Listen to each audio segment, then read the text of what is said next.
Please take our time to write your name in the chat box if you can. We will appreciate that. As usual, we want to give you the opportunity to choose a language of your preference to listen to this meeting tonight. So please feel free to look for this icon and choose if you want to listen to the session in English or Spanish. And this all information can be accessed later on our YouTube channel and also in this parent square. So it was a deliberate action that we did not put the agenda that we know as we normally do. But I promise after this meeting, we'll be able to put the agenda so you can access all this information later on.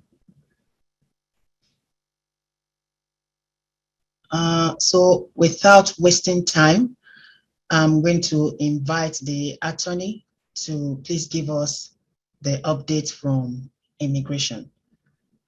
This evening, I have the honor to introduce Attorney Shola Egunyomi from the Law Office of Shola Egunyomi. You're welcome, sir. Thank you, ma'am. Good evening, everybody. Thank you for this wonderful invite and this wonderful introduction, Mrs. Akimbola. It's my pleasure to be here today. I'm hoping to share updates with you all and a couple of housekeeping so that we all are on the same page. I know you may have some questions, so it may be better for us to reserve the questions to after the presentation, and then we're happy to answer those questions. Now, because of the time constraints, we may have to meet offline. You may have to send me an email, give me a call if you have more questions. But again, as Mrs. Akimbola introduced me, my name is Shola Egunyomi. I'm an attorney here, licensed in the state of Indiana, and I'll be here to share some updates with you as regards to immigrants' rights to education in the U.S. Immigration system. So it's going to be a roughly 15, 20 minutes presentation, or even less than that. But hopefully by the end of this presentation, you all will have few points to know about the system in general. Okay. All right. So we move on to the next slide. So again, just a little bit about myself. So it's crucial that I talk about myself so that you all know that I'm just like you all. I'm just like your kids in school, being through the process, being through the whole immigration process. So I know what it entails. I've been in the United States for about 16 years now, passed through the whole immigration system. US citizen, went to school here, bachelor's, master's, had my law degree from Indiana University at IUPUI. I work full-time for the state, but I have my private law practice on the side, and I do a bunch of immigration law for the most part. Okay, so I do know about this stuff a lot. Okay, again, talking about our topic for today, it's immigrants' right to education in the U.S. Immigration system. So a bunch of you probably want to know, for those who are undocumented and whose children too are also undocumented, some of you may want to know, hey, so what rights do we have in terms of education?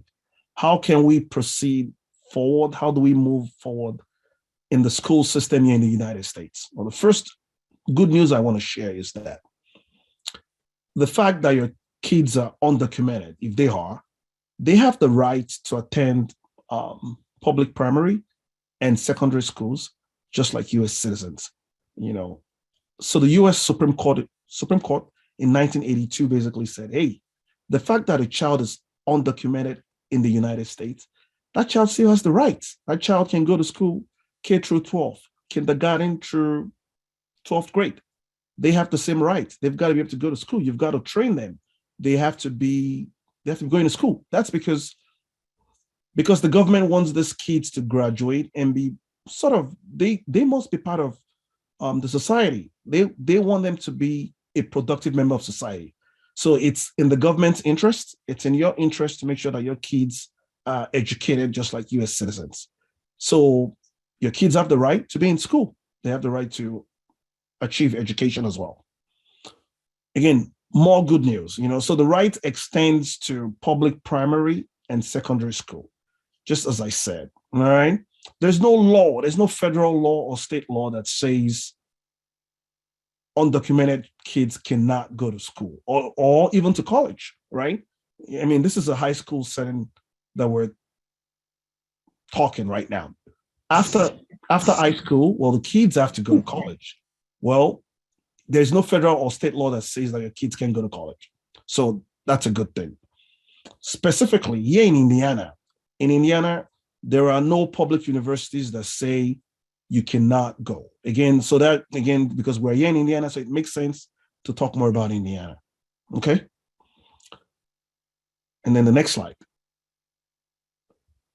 But then the potential challenge that we may have is, even though your kids have the right to go to college, to go to school, public education, the issue is how to pay for this tuition, how to fund college, right? K through 12 is free in the sense that, there is no school tuition. Actually, the 1851 in Indiana Constitution says that, that the state has to provide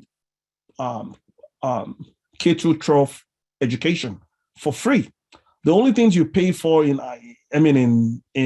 K through 12, you probably pay for the meals, the food, the textbooks. But in terms of the tuition, it's free. But then once it's time to go to college, it's a different scenario. Even though undocumented kids have the right to go to all these places, in terms of paying for the tuition, in terms of paying for, for the fees, there is no provision for them, right? The laws as they have right now state that you cannot use federal dollars and state dollars to grant scholarships or give tuition aid to undocumented children. So that's always been the huge conundrum. Okay, now these kids can go to college, but how do you pay for it? Now, in some states outside of Indiana, many state universities, they charge undocumented children out-of-state tuition rates. In Indiana too, in Indiana, so if your kid goes to college here, it's out-of-state tuition they have to pay. Okay, so as I said, undocumented children cannot receive federal funding. But the next slide is going to go back to the good news part. Okay, let's end with the good news. Even though there is no federal dollars or state dollars to help for undocumented children, there are many private scholarship funds, foundations, donors, basically, whereby there's no requirement. No one is asking you to be a US citizen. No one is asking you to be a green card holder. As long as you're going to school for architecture, biology, or whatever, there are foundations that will give you scholarships, regardless of your immigration status, okay? Private institutions, they set their own policies. They may have scholarships for undocumented children. Again, private institutions, not public. Hell, 21 states currently right now, they will charge you in-state tuition. In-state basically means the same fee that a US citizen pays, right? A resident of the state of Indiana. But here in Indiana, we don't have those. So but still, there's hope. And the hope is that there are private donors, there are foundations where you can get scholarships for in terms of undocumented kids. And then we'll go to the next slide. Just wanted to talk to you more about immigrants and financial aid. If you're a US citizen, and we've talked about this today, if you're a US citizen, if you're a green card holder, you're eligible to apply for the Fafsa. Now, some of you know about the Fafsa because some of you are actually prepping to go to college. Before going to college, you have to apply for the Fafsa. The Fafsa helps you pay, sometimes they give you grants, depending on your income. It's a means-tested, income-based funding. So if you're, based on your funding, you might get federal grants. It's called federal Pell Grants and the state grants to help you pay for school without you paying anything. But that only applies to US citizens and permanent residents. Undocumented kids cannot apply for the Fafsa. But again, as I explained, there are some other grants out there outside of federal and state that can help you pay for tuition. Okay. And then the next slide. Okay, so just want to talk to you. So basically, I wanted to run through this, and we've talked about this, but it's trying to bring some of this back home to remind you. Again, there's some myths, M-Y-T-H, some myths, and there's some facts. So the myth out there says undocumented children cannot go to kindergarten, middle school, high school. That is wrong. The law I showed you from the first slide, the fact that your kids are undocumented does not matter. They have the right to go to K through 12 schools, okay? There's also this myth out there that says undocumented kids cannot go to college. That's wrong. There is no law out there that says you cannot go to college. You can, but tuition may be a problem. You may try other states, California, Oregon. These are places whereby they charge you almost the same, and you can actually get scholarships from those places. Okay. And then the facts is this: only US citizens and green card holders can apply for federal grants and Fafsa. Okay. So just wanted to sort of run through this whole situation again so that you all know. And this is a nice segue. I wanted to talk to you all about immigration policy. So we've talked about immigration and education, right? So this is about policy right now. So basically, there is an Obama era policy called Daca. Okay, Daca means deferred action for childhood arrivals.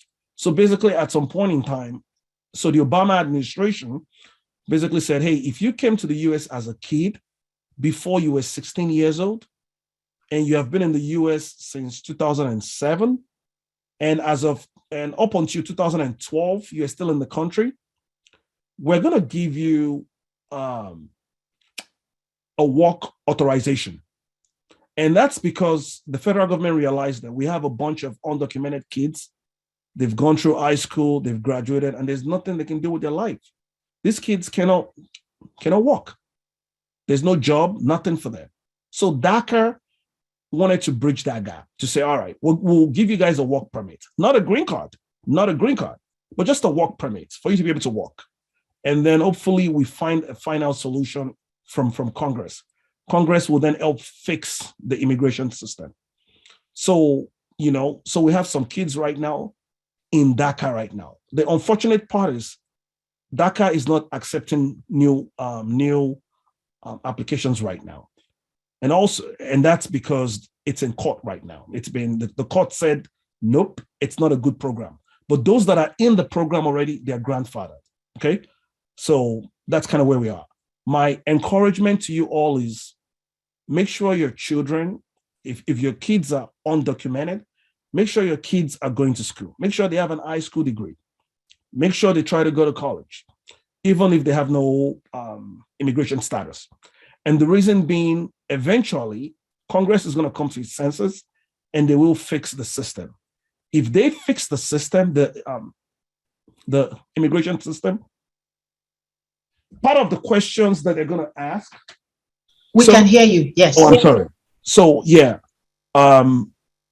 Congress will eventually fix the system. And when they fix the system, Congress is going to say, all right, for those kids that are undocumented, the priority is for those that have gone to college, because those are going to be productive members of society. So that's why it makes sense to send your kids to school, high school, college, make them have these degrees. And whenever the government is ready to fix immigration, the kids that have gone to school, they will be the ones, they will actually benefit from this. Okay? And then we'll go to the next slide.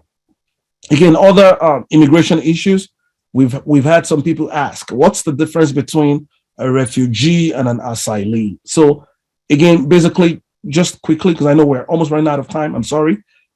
A refugee is one that, refugees are typically out of the country.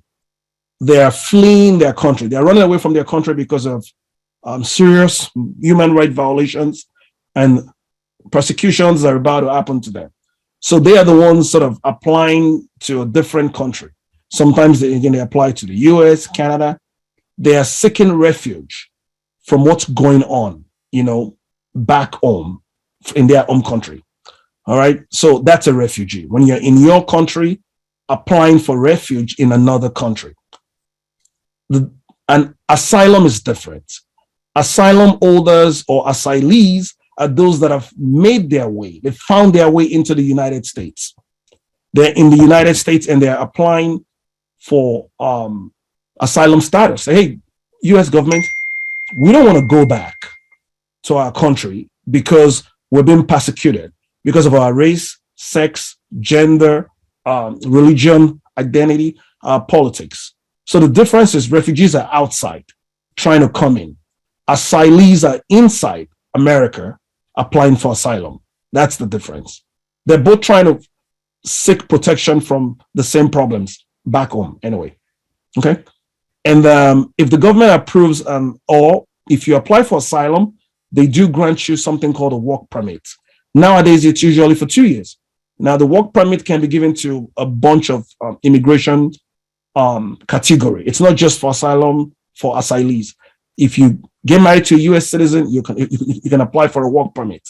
But again, it's for 2 years. It lets you work in the United States, lets you stay in the United States, but it's not the final green card. You know, it only gives you the opportunity to work in the U.S. That's what it does. Okay.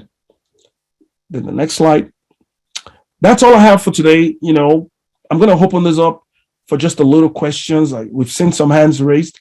Taking into consideration that I think you all have something you have to do after. So if we need to talk offline, we may need to talk offline later. I'm done, Mrs. Akimbola. Thank you so much, Tony. We really appreciate all those wonderful info that you have given out to us this evening. Yes, we will entertain just a few questions. Like you rightly said, we still have other things to do after now. I have a question on the chat. It says, can kids with pending asylum status benefit from Fafsa? No. Kids with asylum status. Pending status. Pending asylum status. Probably not. The Fafsa only gives grants to permanent residents and U.S. citizens. However, asylee pending people qualify for a bunch of other things, you know, in terms of help from the government, you know, in terms of food stamps, SNAP, TANF, Medicare, Medicaid, and all that. But in terms of the FAFSA, I'm sorry, most likely not. Okay, thank you. Do we have other questions? Thank you, ma'am. Good evening, ma'am. Your good evening. Yes, ma'am. I have a question for the lawyer. Please go ahead. Yeah. Sir, can a VAWA petition, did they have access to the FAFSA for the education fund?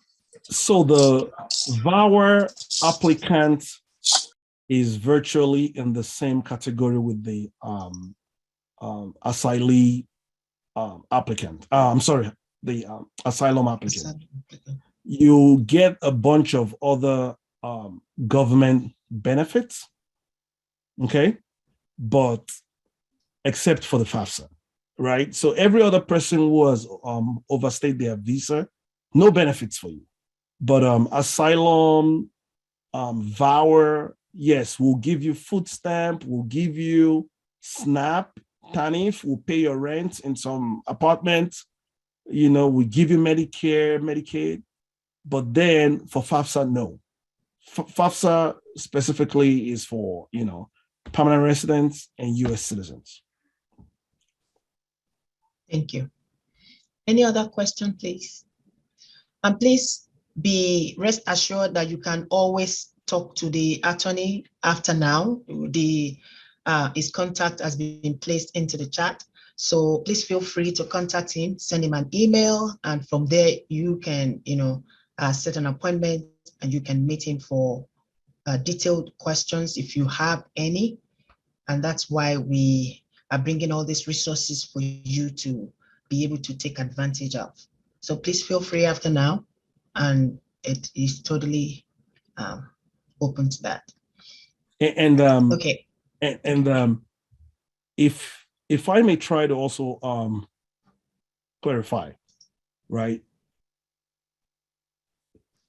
If I may try to clarify, those when you qualify for VAWAR, there are a bunch of things. So if you apply to the school, just based on who you are, there are a bunch of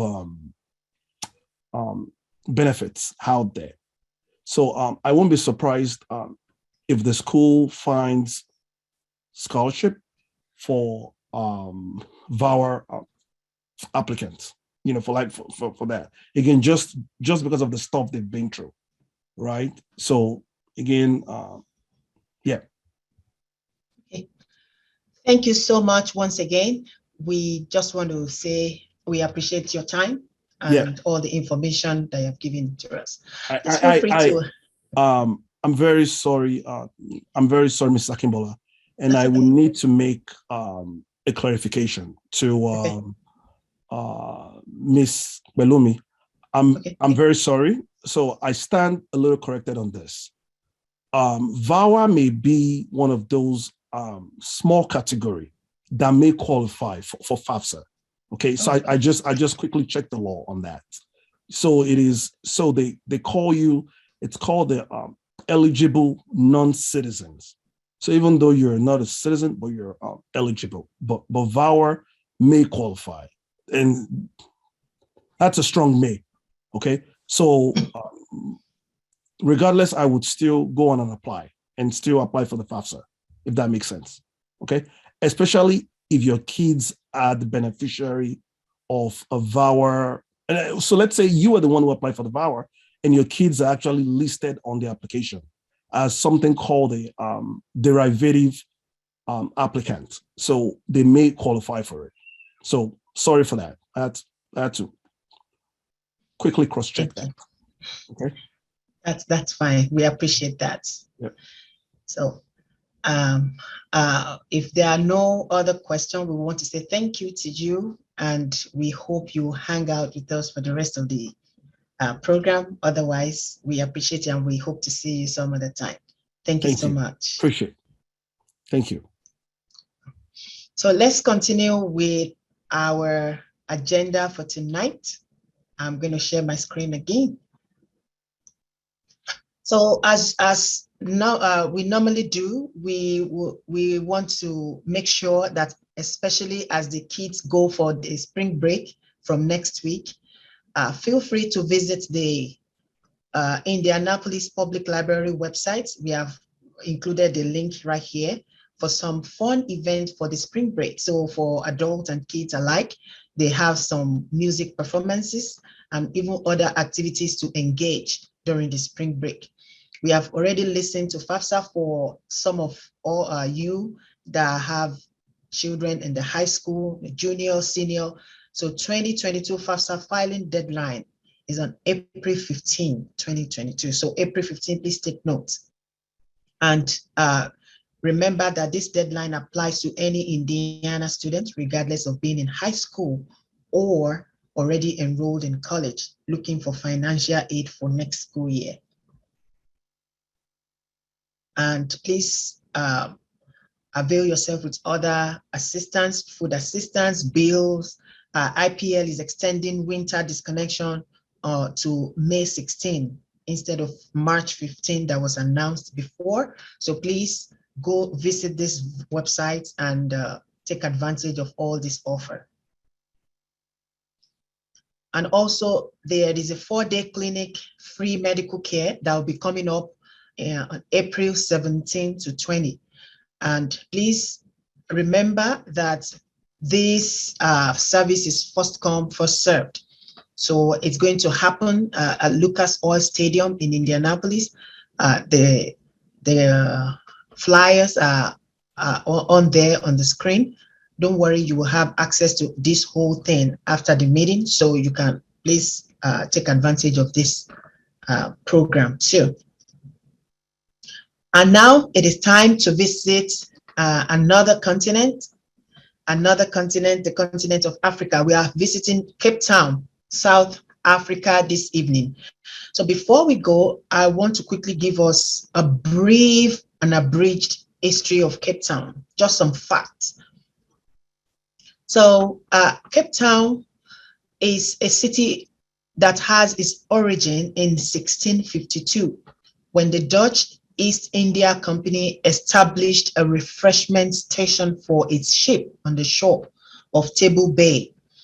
It is most famously known for being home to the inspirational South African president and national treasure, Nelson Mandela, a popular and famous man. Some of us might know him or you have read about him. There's somewhere they call Bull Cap. We're going to find it when we are watching the video. It's a colorful hub of history, culture, music, and flavor. Another important thing to note about Cape Town or South Africa, it has 3 cities that serve as their capital. So they have executive capital, which is Pretoria. They have legislative capital, which is the Cape Town. So Cape Town is the legislative capital. And then the judicial capital, which is Bloemfontein. So it spots beautiful coastal view, lakes, gorgeous farmlands. It is perfect for road trip. You know, they are famous for wine growing regions and vineyards. And some things to note about South Africa, it has 11 official languages and many more unofficial languages. So it's a colorful mix of cultures. It's beautiful. It's a great winter sun getaway. It's easy to get there. It's funky. It's a cosmopolitan city. They have amazing food. It's mostly suits all budgets and it's great for family holidays. So just to bear those in mind. And now we're just going to go ahead and in Cape Town. These days, we can still dream, right? We can still dream about traveling. So, our beautiful country and nature. These days, we can still dream, right? We can still dream about traveling. So this virtual tour is just to give you a little bit of a taste and a bit of experience of Cape Town so that when you come back to Cape Town in the future, you can come and see me and I'll show you around Cape Town.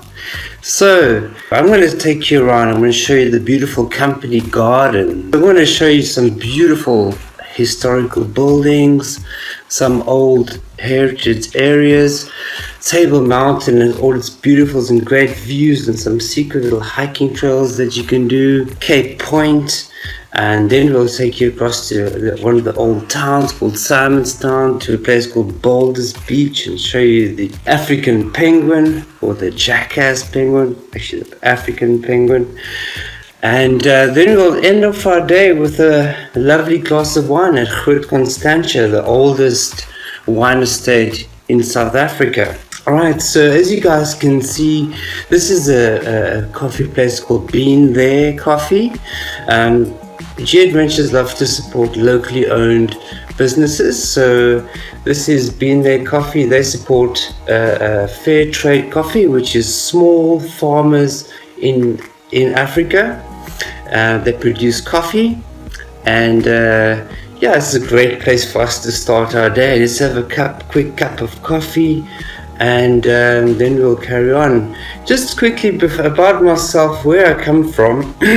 I come from a great little town called De Rust, which means the place of rest.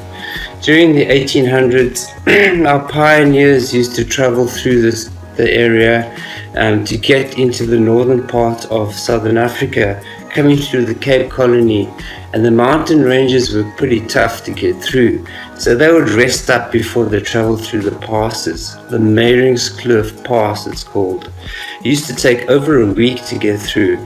This was a pass that was used traditionally by the San people, the first people in southern Africa, and also by the Khoi people, the tribe that were here before the Europeans came. They used to follow elephants And the animal trails are wildlife tracks to move around. Later on, the Europeans used this to create passes in the area. All along the southern part of southern Africa, a lot of the passes they used the traditional passes that the Khoi and the San used to use and the elephants used to use. Some of our beautiful picturesque passes.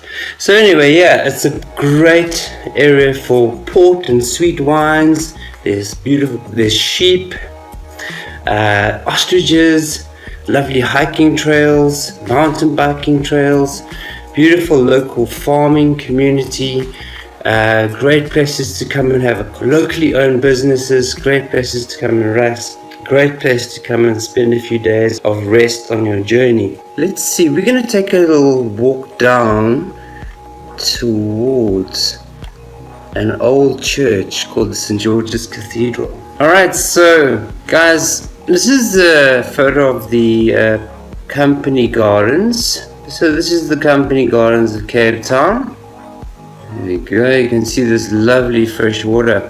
So that water is coming from the mountains. This spring water is actually called Kamisa by the local Khoi people.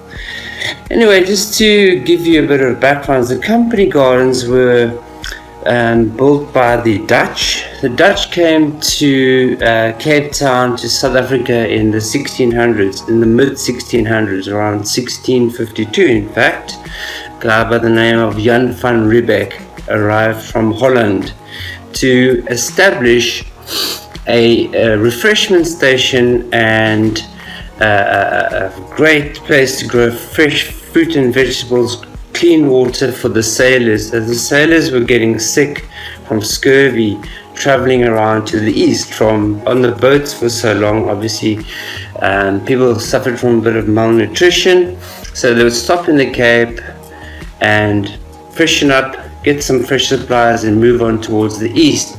This was part of the VOC, Dutch East India Company, which was based in Indonesia. So this was to open up the spice route and also the slave route. So before that, around the 1400s, the Portuguese were already stopping off and trading with the local Khoi people. So before the Khoi arrived, the San people were here. The San were nomadic people that would move around as the animals migrate. The Khoi came from a little bit further inland of southern Africa and moved down from around the 1100s and settled around the coastline of southern Africa. These people were the first people that you found in South Africa and in Cape Town. They spoke a clicking language. It's a part of the clicking language. Just a little bit of background about the people that were here before the Europeans. So as you can see in here, they had to grow some lovely fresh vegetables. This is actually a replica of the original gardens. It's a lovely place to go for a stroll. On Saturday mornings they have a local market. If you are in town, pop into the local market, just supporting people from the actual area called Gardens. It's a little suburb called Gardens. If you look at this, the water, as I said earlier, the lower slopes of Cape Town, from the lower slopes of the mountain were called Kamisa by the local people, which means the place of the sweet water. The beautiful mountain that we'll see a bit later on, Table Mountain, is called Hurikwacha by the local people. So yeah, the Dutch arrived and with that, the slave trade ensued. Later on, I'll take you guys towards the slave lodge and give you a little bit more information about that. So that's just a little bit about the gardens. So people were brought in along on the ships and they were brought to Cape Town and they were actually kept in the slave lodge. And then they were sold off and interned locally to work on local farms and for local businesses, or they were sold off and they went on to the rest of the world. As we walk down from the company gardens, the company gardens is literally to the right of the slave lodge. After the arrival of the Dutch, gardens was established. They actually also built a castle a few years later for the protection of the colony. The slave lodge was, they didn't want to intern the local Khoi people. They thought that there would be a problem, which there would have been, right? So they brought in slaves from Indonesia, East Africa, Madagascar, Zanzibar, Java, India, South India, and Indonesia, Malaysia came through, and people were bought and sold. And in this is the slave lodge where people were kept and sold off, and some stayed in the colony working as slaves for people.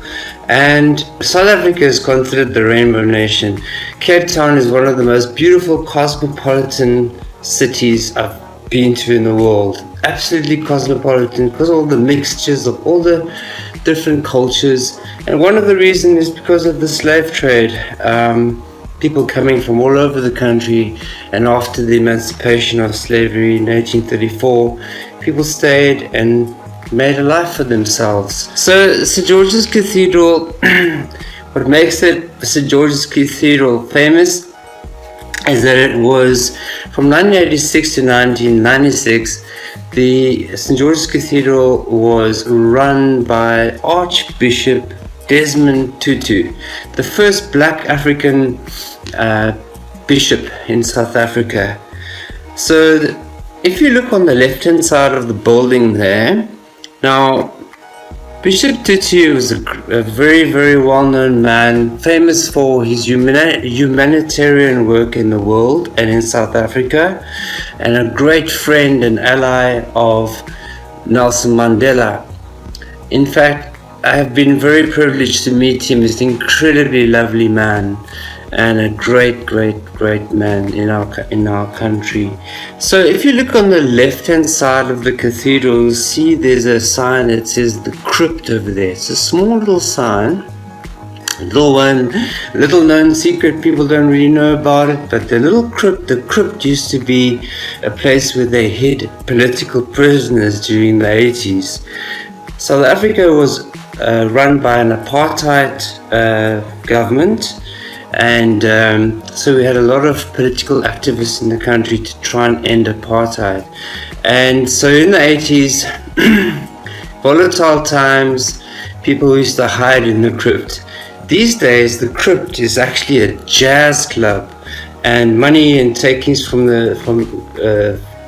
parts of the takings of the jazz club go back to the church. So it's a little bit unusual. So if you're into jazz, a really cool place to come and experience a little bit of local Cape Town jazz.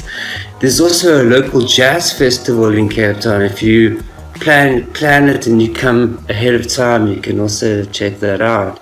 Something else I want to show you guys. If you walk along this way and we spin around, you'll see there it says St. George's Mall.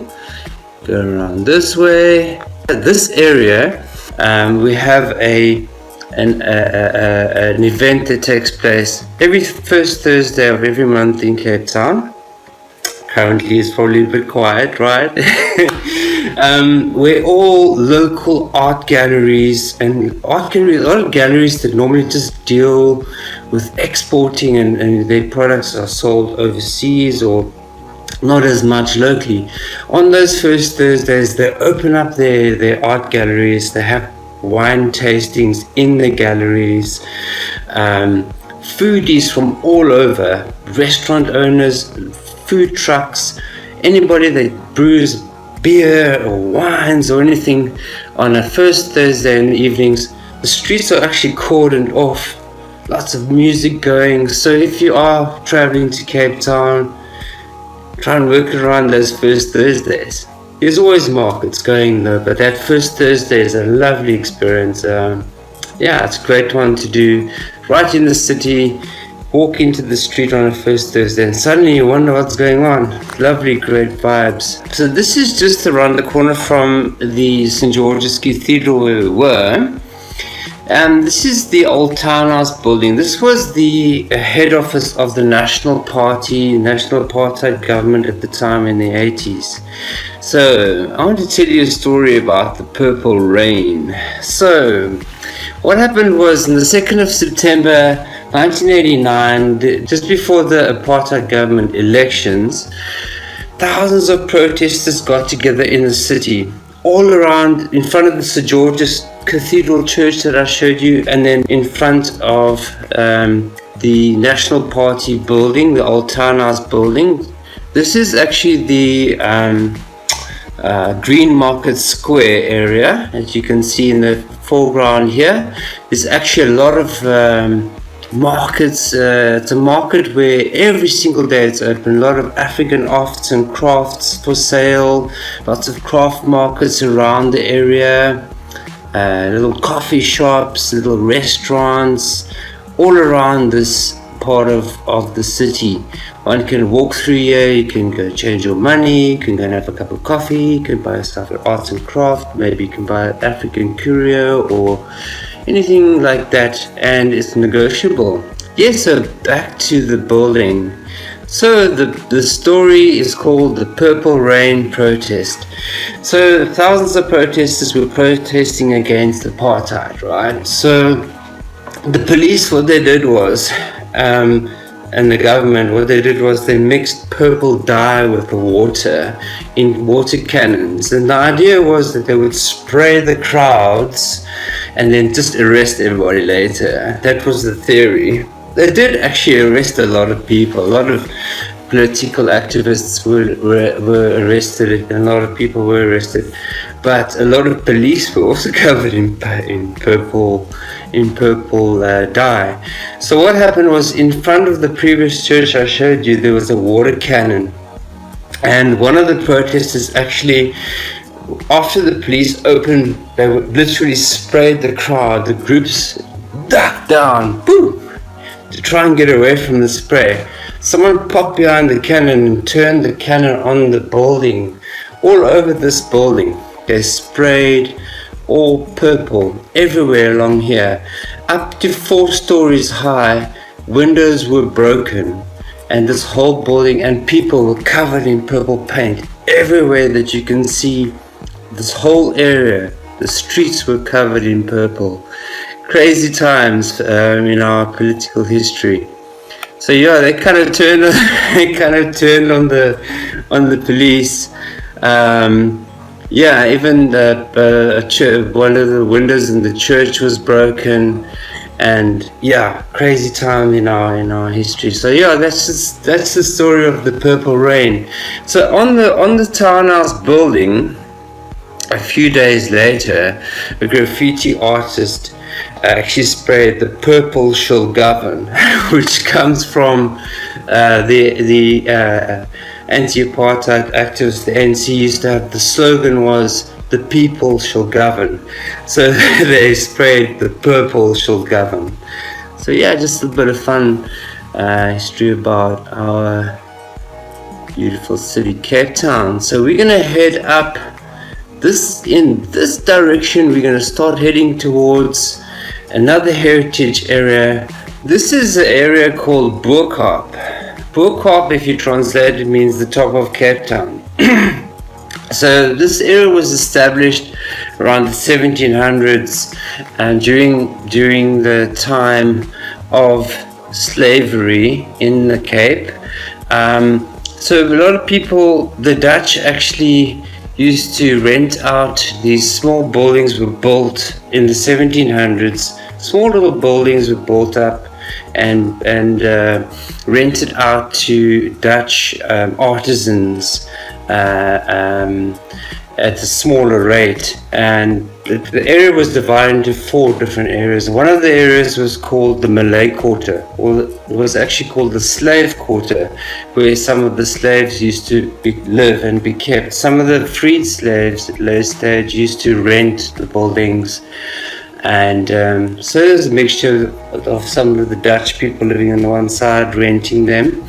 So these were, at that stage, they were white when they were rented out. So as you became freed and you could buy a property, people would paint their houses bright colors. There's different theories about the houses. So anyway, this is Bukop, also known as the Malay Quarter back in those days, is an area where you find a lot of Malay ancestry, a lot of Muslim people. They came just after, around 1658 already. The Muslim religion was brought into South Africa with the slaves moving in from Indonesia. So the Bukop, there's different theories why the beautiful bright colors of these buildings. I mean, look at them, it's so expressive. Such a lovely area to go and see.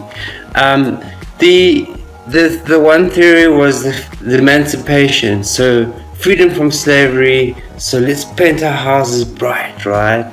And the other theory was there was a special on the paints that were unusual bright colors at the time. The other theory was it represented a different mosque. The expression of freedom from emancipation is the one I kind of like, but the best way to do it is actually, when you come to Cape Town, speak to a local and find out what the locals say, right? I can just give you a couple of the theories. So in the background of here, you can see this hill up here. This is called Signal Hill. So the noon cannon, it goes up every day at 12 o'clock. So this was a signal to the people living in the town that there's a ship that's pulled in, right? So the cannon would go off, everyone would run down to the beach and go, hey, strangers, new people come to visit us, or also to go trade and sell stuff and meet your families or whatever. So that's Signal Hill. Signal Hill is a great place to go and relax for a sunset. It gives you a beautiful view over the Atlantic Bowl, over the Atlantic Ocean, over Sea Point, Camps Bay, different areas in Cape Town. I'll show you a nice view later on from the top of Table Mountain if you're lucky. So if you look around here, you can see there's an Atlas herb shop, a spices shop. They've been around since back in the day, and they sell any type of spices that you can think of. On this corner here, if you're ever around in town, you pop into that shop. It's called Rose's Cafe. They sell some spices, Cook Sisters. I'll tell you about Cook Sisters now. But actual fact, a little secret for you. Just outside the shop, a little bit of competition for the shop, right? Just on the side of the road here, you'll often find a lady standing with her stall, and she sells samosas. Cook Sisters, we call them Cook Sisters, not a Cook Sister in Cape Town. So Cook Sister, or Cook Sister, is like basically a donut that's dropped in some oil and lots of syrup on it. Delicious, sweet with a lovely Arabic coffee. It is actually delicious. Everyone's granny makes a better one, right? It's different spices and little touches of cardamom. You have to come try it. So if you ever around and you see Rose's Cafe and you see her little stall there, pop in there, buy a donut from her, a samosa, anything local, and she's a lovely local fish. Her family have been here from the late 1600s. And that's just outside Rose's Cafe. Rose's Cafe also, they do sell lovely donuts, and they also sell Cook Sisters and lots of spices. So if the lady's not outside, you can still support local. We love to support local shops everywhere. Have a look at this. This is Table Mountain. So Table Mountain is about 3,500 feet. About 1,089 meters high. The geology is a sandstone geology, Table Mountain sandstone. Underneath it, it's got quartzite. Back in time, it used to actually be an island. Absolutely incredible. It's also known as Hurikwaha, which is the local people's name for Table Mountain. which means flat top mountain. As you can see, a lot of plant life growing on the mountain here. Absolutely incredible. It's actually considered, it is one of the 7 wonders of nature.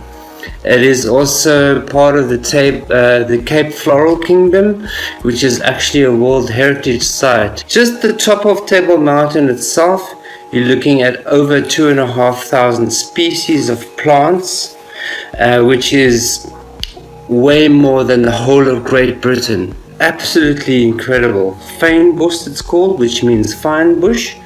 Got proteas and many different species of indigenous flora going up on that mountain. It is absolutely stunning and a must for you to do. What I've got up here is, this is actually one of the better hikes to do. It's called the Platycliff Forge. You can see this is the top. When you get to the top, that's the side. You'll see that when you're walking up, you're like, oh, that's it. So it takes about 2.5 to 3 hours to get up.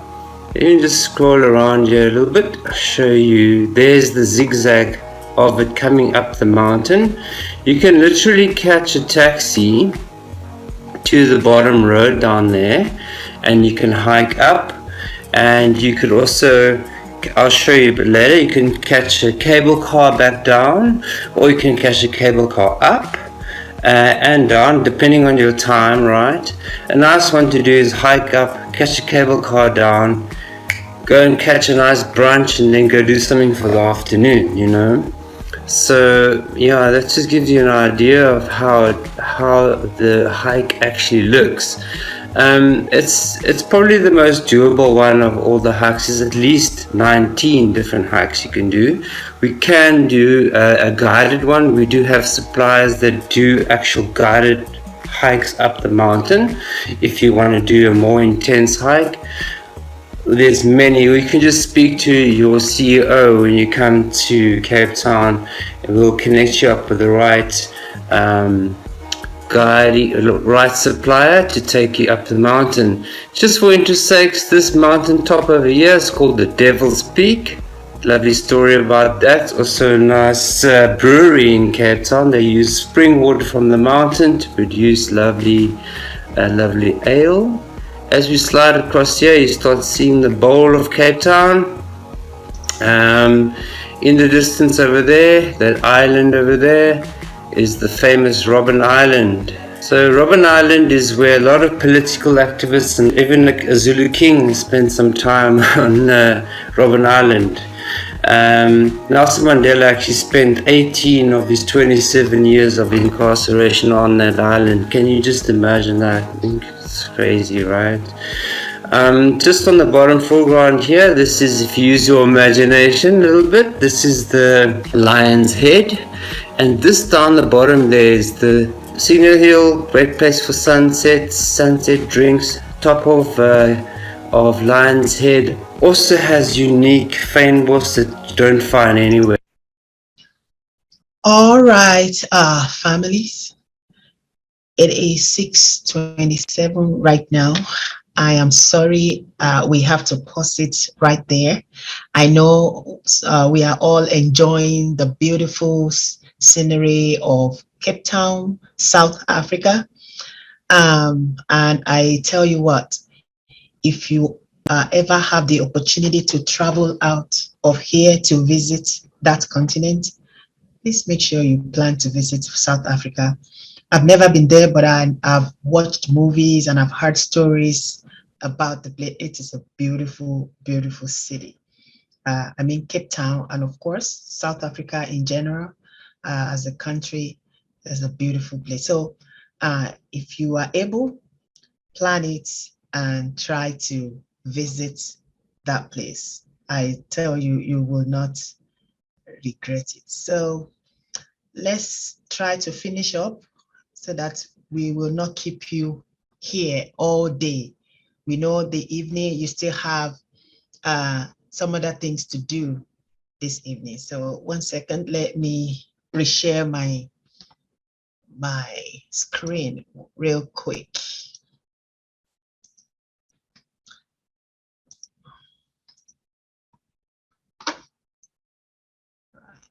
share.